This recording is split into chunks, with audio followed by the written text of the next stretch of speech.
আলহামদুলিল্লাহ, লাখ লাখ শুকরিয়া জানি আল্লাহর কাছে। পাকিস্তানের যারা সাবেক খেলোয়াড় যারা করছে, অনেক ছোট করে কথা বলছে, তারা আসলে হারে হারে টের পেলো যে বাংলাদেশ কি জিনিস। খেলোয়াড়রাও আসলেই বহুত দিন যাবত আমার মনে হয় যে একটা মানসিক চাপ বলেন, একটা প্রেশার বলেন, এরকম কিছু তো হয়তো বা ছিল। এখন কিন্তু কোনো মানসিক চাপ নাই, এখন কোনো প্রেশার নাই, কারণ নতুন একটা বাংলাদেশ। সব কিছু স্বাধীন থাকলে আসলে রেজাল্ট আসে, সেটাই একটা উদাহরণ হলো। কত কেজি এই পর্যন্ত মিষ্টি বিলাইলেন? 10 কেজি। 10 কেজি? হ্যাঁ হ্যাঁ। কেমন লাগছে? 1000 কেজি খাওয়ানোর থাকলে 1000 কেজি খাওয়াইতাম। যাই হোক, আলহামদুলিল্লাহ, এটা আসলেই অনেক আনন্দের, কারণ এইভাবে জিতবে সেটা আসলে কল্পনা করিনি। বাংলাদেশের পারফরমেন্স যেরকম ছিল, তবে সব কিছু স্বাধীন থাকলে আসলে রেজাল্ট আসে, সেটাই একটা উদাহরণ হলো। আলহামদুলিল্লাহ, লাখ লাখ শুকরিয়া জানি আল্লাহর কাছে। বাংলাদেশ যেন এইভাবে এগিয়ে যায়, সামনে ইন্ডিয়ার সাথে খেলা আছে। আমার মনে হয় যে আরও অনেক বেশি খুশি হব ইন্ডিয়ার সাথে যদি এভাবে আমরা জিততে পারি। এই মুহূর্তে এই খুশিতে কি করতে ইচ্ছে করতেছে? অনেক মিস করছি যে পাকিস্তানে যদি থাকতে পারতাম, ওখানে যদি পতাকা দিতে পারতাম, মানে গর্জে ওঠা বাংলাদেশ বলতে পারতাম, অনেক ভালো লাগতো। খুব মিস করছি। তবে বন্যার তো মানুষের কাছে চলে গেছিলাম, যে কারণে আল্লাহ রাখে নাই। আর যাই হোক, সব কিছু মিলে আলহামদুলিল্লাহ অনেক খুশি। আর মানে পাকিস্তানের যারা সাবেক খেলোয়াড় এই খেলার আগে যারা আমাদেরকে মানে তুচ্ছিল যারা করছে, অনেক ছোট করে কথা বলছে, তারা আসলে হারে হারে টের পেলো যে বাংলাদেশ কী জিনিস। বৃষ্টি নাকি বাংলাদেশকে বাঁচাইব। এখন বাংলাদেশ যখন খেলতেছিল, তারাই উল্টা বৃষ্টি চাইছে, তারাই অনেকবার বৃষ্টি চাইছে, বৃষ্টি হোক, কারণ বৃষ্টি পারে পাকিস্তানকে বাঁচাইতে। তারা যেটা বলছিল ওটা উল্টো হয়ে গেল। তা এভাবে আসলে কাউকে ছোটো করা ভালো না, সেটার প্রতিফলন আসলে বাংলাদেশ দেখালো। তো অভিনন্দন বাংলাদেশ টিমকে।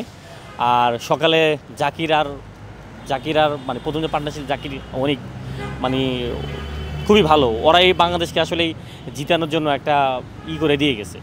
কারণ মানে ওই সময় ওরা যে 58 রান পার্টনারশিপটা যে করছে, আর জাকির যে ওয়ানের মতো খেলছে, আমি বলবো যে মানে ওদেরকে ক্রেডিট দিতে অনেক বেশি। কারণ ওই সময় যদি আর্লি 2-3 উইকেট পড়ে যেত, আমরা চাপে পড়ে যেতাম। তা আলহামদুলিল্লাহ, আমাদের ক্যাপ্টেন শান্ত, অভিনন্দন শান্তকে। সব কিছু মিলে অসাধারণ অন্যরকম একটা বাংলাদেশ, নতুন একটা বাংলাদেশ। মানে আর ভাষা নাই ভাই বলার মতো, কেন আরও মিষ্টি আছে, আর মিষ্টি খাওয়াইতো ভাই।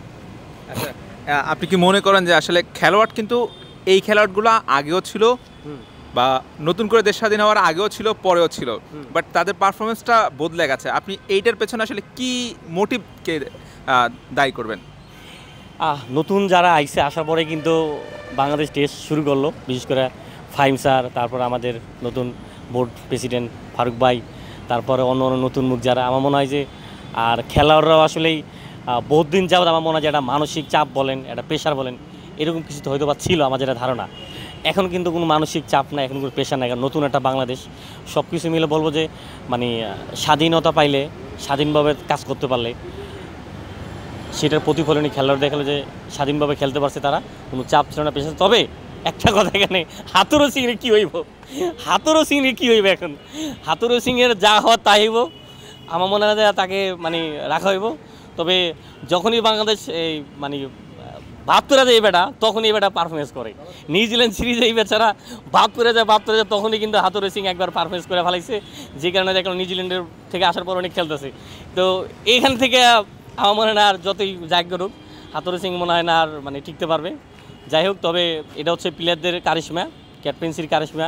তারপরে এখান থেকে হয়তো বা ফাহিম স্যার, প্রেসিডেন্ট, যে কোনো একটা কিছু টুস্কা হয়তো বা দিচ্ছে, তার সাথে তো সবসময় ফোনের কথা হয়েছে। তা আমার মনে হয় যে সব কিছু মিলিয়ে স্বাধীনতার একটা ফল পাইল।